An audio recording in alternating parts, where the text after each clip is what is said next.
Welcome to Short-Haul Aviation Industry. This video will assess the external and internal strategic analysis of Europe's short-haul airline industry, including the British airline company easyJet. To all of you watching and listening, please enjoy and relax. The European airline market has been entirely fueled by short-haul low-cost carriers, growing at high double-digit rates and captured large parts of the market from 5% in 2001 to 32% in 2008. In some European countries, they even dominated the market. In Spain, they account for 50%, and in Poland, they account for even 52%. Budget airlines have been able to expand their market share in an impressive way. The easyJet strategic position corresponds to the short-haul low-cost aviation sector. easyJet's competitive advantage is based on the elements of the cost leadership strategy, simple product and low-cost operations. easyJet is the fourth largest short-haul carrier in Europe with a market share of 7.6%. Is operating over 600 routes across 30 countries with over 200 aircraft. Is employing over 8,000 people, including 2,000 pilots and 4,500 cabin crew. Last year served over 55 million passengers with a strong position in key markets, number 1 in Gatwick, Milan, Geneva, and number 2 in Paris. Consequently, easyJet remains the UK's largest airline with around a 20% share of the short-haul market and the second largest short-haul carrier in France with a market share of 12%. In Italy, easyJet has increased its market share to 35%, and in Portugal, currently the second largest airline with 13% market share. The macro-environmental principal risks and uncertainties described below are considered to have a meaningful impact on the industry.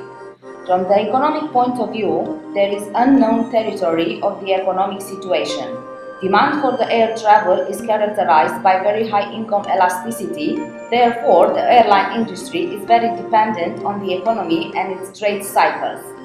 Sudden and significant increases in oil prices and movement in foreign exchange rates will significantly impact oil and any other costs.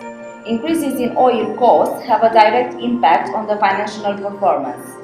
The instability of the euro would give rise to adverse pressure on revenue, load factors and residual values of aircraft. Also, high interest rates may deter investment because it costs more to borrow. The competition and the industry consolidation of the market is highly competitive.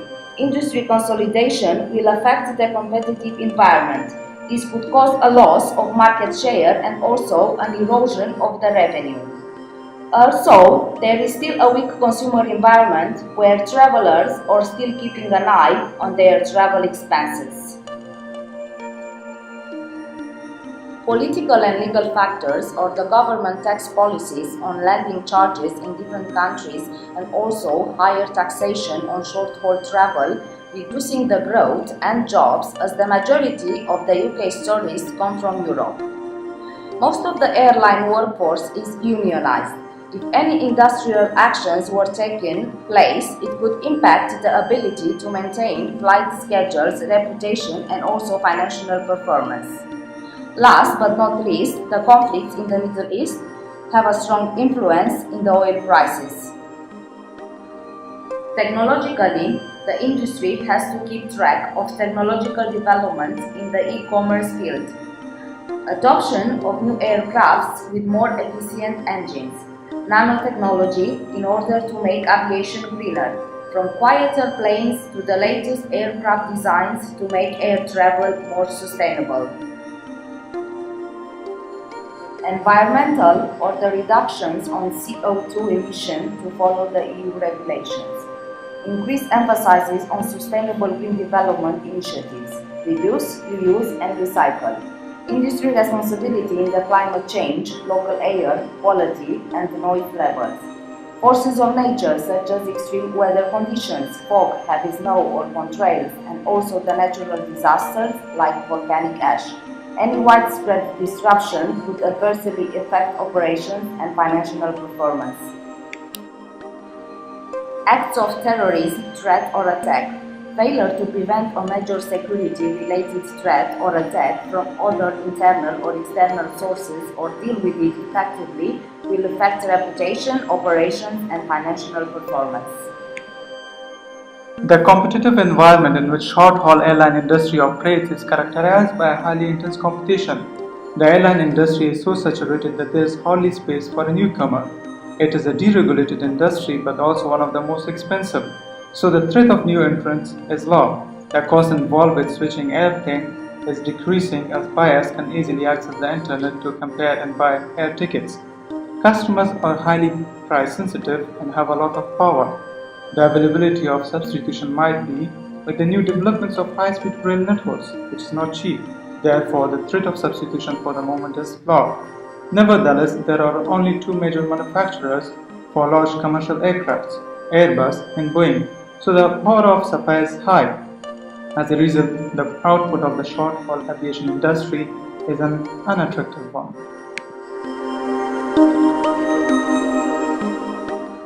The 2012 financial statements show that easyJet increased their revenue by 11.6% to £3,854 million, with an operating cost of £3,537 million. The pre-tax profits reached £317 million, almost 28% more than what they made in 2011, which is 8.2% as a pre-tax profit margin. easyJet shareholder earned 62.5 pence per share, which is increased by 19% from 2011. The proposed dividend jumps more than 100% to 21.5 pence per share.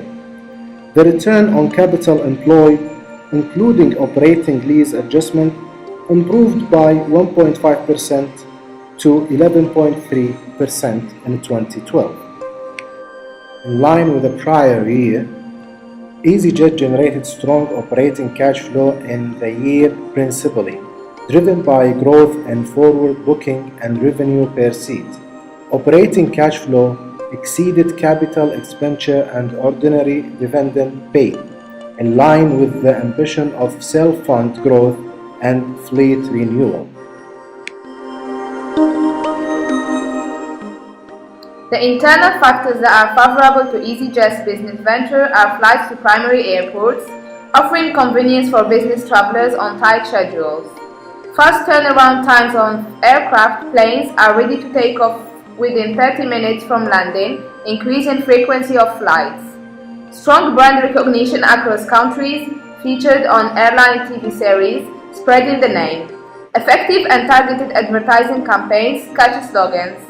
The right combination of quality and price, large route network and strong market shares in valuable markets, low cost and efficient business model derived from scale and cost advantage, high asset utilization, a young efficient fleet with the low cost ownership and industry leading load factors with a solid financial growth over the years. The disadvantages related to others is that relying solely on price could result in competitors drawing customers away by offering lower prices. Single fleet risk. easyJet is dependent on Airbus as its sole supplier for aircraft. Technical or mechanical issues could ground the fleet, causing negative perception by the flying public. Also, they are sensitive to additional charges. The external chances to improve easyJet's performance are the opportunities for further geographical expansion. Increasing international reach in rising markets such as Middle East or China. Crossing international borders and experimenting with long-haul segments. Opportunity to focus on the business travel market. To sum up, the external elements in the environment that cause trouble for the business are: the rise in oil prices will obviously have an impact on the bottom line, the uncertainty of the economic environment, currency fluctuations, competitors' greater rivalry could lead to dangerously low profit margins, price sensitivity of the customer base, rising costs such as airport charges, security or insurance, environment, air disaster, aviation policy, EU and UK, regulations, deregulation, trade unions and terrorism. Overall, turning Europe orange has been a huge success, a truly pan-European on short-haul air transport network. Nevertheless, the dynamic short-haul aviation industry will face many headwinds. Detailed risk management process is needed to ensure that risks are identified and mitigated where possible, although many still remain outside the industry's full control. In this case, adverse weather, pandemics, acts of terrorism, changes in government regulation, and macroeconomic issues